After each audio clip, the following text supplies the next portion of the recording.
Hello বাগান প্রেমী ভাই বোনেরা, কেমন আছেন সবাই? চলে এলাম আজকে আমার বাগানের ছোট্ট একটি আপডেট আপনাদের সাথে শেয়ার করব বলে। তো জুন মাস চলে এসেছে, কিছু গাছপালা বাইরে দিয়েছি, কিন্তু এই জুন মাসে আমাদের এখানের আবহাওয়া এতটা খারাপ কি বলবো। প্রচণ্ড বাতাস, মানে বাতাসে এই দেখুন গাছপালা মনে হয় ভেঙে যাচ্ছে। একটু শেয়ার করি, দেখুন গাছপালার কি অবস্থা, মনে হচ্ছে একদম ভেঙে পড়ে যাবে। তো বৃষ্টি নেই, শুধু বাতাস আর বাতাস। বাতাসের ফলে কি হয়েছে, আমার বাগানের যে পটগুলোতে গাছ আছে সেগুলোর মাটি একেবারেই শুকিয়ে গেছে। এই যে একেবারেই মাটি শুকিয়ে গেছে, কোনো বৃষ্টি নেই। কিছুটা বৃষ্টি হলে ভালো হতো, আমার গাছপালাগুলো অনেকটা সতেজ হয়ে যেত। যেহেতু কোনো বৃষ্টি নেই, বাতাসে মাটির যে পানিটা সেটা একদম শুষে গেছে, মানে শুকিয়ে গেছে। আর বেশিরভাগে যে দেখুন বাতাসের যন্ত্রণায় মাটির পানি শুকিয়ে গাছপালা একদম মরতে বসেছে, খুবই খারাপ অবস্থা। তো ভেবেছিলাম হয়তো বৃষ্টি হবে, কিন্তু বৃষ্টির কোনো নাম নিশানা নেই, একেবারেই নাম নিশানা নেই। এই যে দেখুন বাতাসে এই ফুলও ঠিকমতো ফুটছে না, মাটি একেবারেই ঝরঝরা। কিছুটা বৃষ্টি হলে অনেক ভালো হতো, আমার গাছপালাগুলো কিছুটা প্রাণ ফিরে পেত। তো খুবই খারাপ অবস্থা। ভাবছিলাম হয়তো বৃষ্টি হবে, এজন্য আর পানি দেইনি। ভাবলাম যে কষ্ট করে আবার পানি দেব, এর থেকে বৃষ্টি হবে। কিন্তু কোনো বৃষ্টি নেই, কিছুই নেই, শুধু বাতাস আর বাতাস, বাজে বাতাস। আর বাতাসের সাথে সাথে ঠান্ডা, প্রচণ্ড ঠান্ডা রকমের একটা ভাব, যে কি বলবো, গাছের পাতা টাতা দেখুন কতটা সংকীর্ণ হয়ে গেছে। তো এই তো গোলাপ ফুল গাছে ফুল ফুটেছে, সুন্দর ফুল ফুটেছে। এখানে একটু দেখাই, এই যে দেখুন আমার করলা গাছে পানি দিয়েছিলাম গতকালকে, সামান্য পরিমাণে একটু পানি দিয়েছি। তো ঠিক আছে, কিন্তু বাতাসে এটা কত বড় হবে, কতটুকু বেঁচে থাকবে, এটাই হচ্ছে এখন বড় কথা। এখানে বেগুন গাছদের অবস্থাও বেশি একটা ভালো না। এই দেখুন কোনো বৃষ্টি নেই, বৃষ্টি হলে গাছের পাতা অনেকটা সবুজ হয়ে যেত। যেহেতু বৃষ্টি নেই, এই যে বেগুন গাছের পাতা দেখুন লালটে হয়ে যাচ্ছে, মানে হলুদ একটা ভাব হয়ে যাচ্ছে, লালচে কালার হয়ে যাচ্ছে।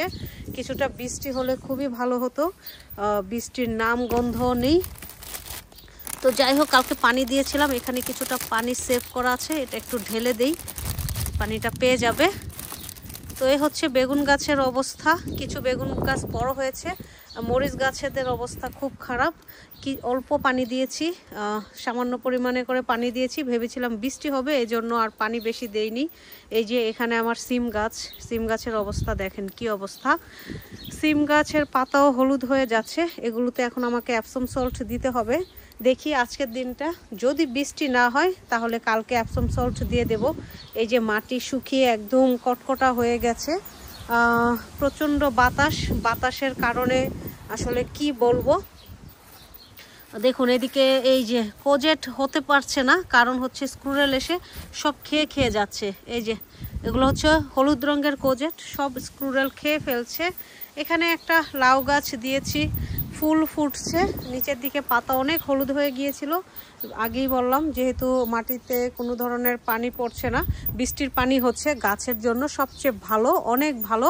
এই তো লাউ গাছে লাউ এসেছে, এ হচ্ছে আমার লাউ গাছের, এ হচ্ছে গোল লাউ, এগুলি সব গোল লাউ। এই যে এখানে লাউ এসেছে, এখানেও লাউ এসেছে, এগুলি সব গোল, এতটুক গোল ধরনের যে লাউটা সেটা হচ্ছে এটাকে বিন্দু লাউ বলে। তো বিন্দু লাউয়ের একটা গাছ এখানে দিয়েছি, আরও দেব এই পাশটাতে। এটা হচ্ছে আমার ফুল গাছ। কিছুটা বৃষ্টি হলে মনে হয় আমার গাছগুলো প্রাণ ফিরে পেত। আহারে, বৃষ্টির জন্য ওয়েট করছি, কবে যে বৃষ্টি হবে জানি না, বৃষ্টি আদৌ হবে কিনা জানি না। কালকে এই যে শশা গাছ রোপণ করে দিয়েছি, কালকে শশা গাছ রোপণ করেছি, আর রাতে দেখি প্রচণ্ড ঠান্ডা। তখন ভাবলাম যে আমার শশা গাছের অবস্থা মনে হয় খারাপ, তো দেখলাম যে না ঠিক আছে, এখন এসে দেখলাম ঠিক আছে, বাট শশা গাছের পাতা অনেকটা ইয়েলো হয়ে যাচ্ছে, একটু ইসে লাগবে, বৃষ্টির পানি লাগবে বা নর্মাল পানি লাগবে, সার লাগবে। দেখুন মাটির কি অবস্থা, একদম খটখটা। এই যে দেখুন মাটি একদম খটখটা, আরে একটুও পানি নেই। তো এ হচ্ছে লাউ গাছ এখানের। তো ইংল্যান্ডের ওয়েদারে আসলে গাছপালা বড় হতে পারছে না, ফসল দেবে তো দূরের কথা, এগুলো যদি বড় হতো তাহলে হয়তো এগুলো থেকে ফসল পাওয়া যেত। যেহেতু খুব খারাপ অবস্থা, মানে ওয়েদার খুবই খারাপ, এগুলি বাড়তে পারছে না বেচারারা, এই অবস্থায় আছে। আরও বেশ কিছু লাউয়ের চারা রোপণ করব। আসলে অনেক চারা রোপণ করা হয়নি, সেগুলোকে রোপণ করব। তো আজকে আপনাদের সাথে শেয়ার করলাম এই ইংল্যান্ডে এই যে বাতাসের মধ্যে বৈরী হাওয়া যেটাকে বলে, দেখুন এ হচ্ছে আমার গাছপালার অবস্থা। তো যাই হোক, ভিডিওটা এখানেই শেষ করছি। আপডেট জানতে পারবেন কালকে যে বৃষ্টি হলো কিনা, গাছপালা ঠিক আছে কিনা। আচ্ছা, এই পাশে যে ক্ষেত করেছিলাম, ক্ষেতের মধ্যে আছে কিছু টমেটো গাছ, এগুলো দেখুন বৃষ্টি না পেয়ে এই যে বেগুন গাছ, টমেটো গাছ বাড়তে পারছে না। তো যাই হোক, কি আর করার, সবই সৃষ্টিকর্তার হাতে। সৃষ্টিকর্তা চাইলে বৃষ্টি হবে, গাছগুলো সতেজ হবে, আর তা না হলে তো ঘর থেকে কিছু পানি এনে আবার এগুলোকে দিতে হবে। তো আজকের মতো এখানেই বিদায় নিচ্ছি। সবাই ভালো থাকবেন এবং সুস্থ থাকবেন। ধন্যবাদ।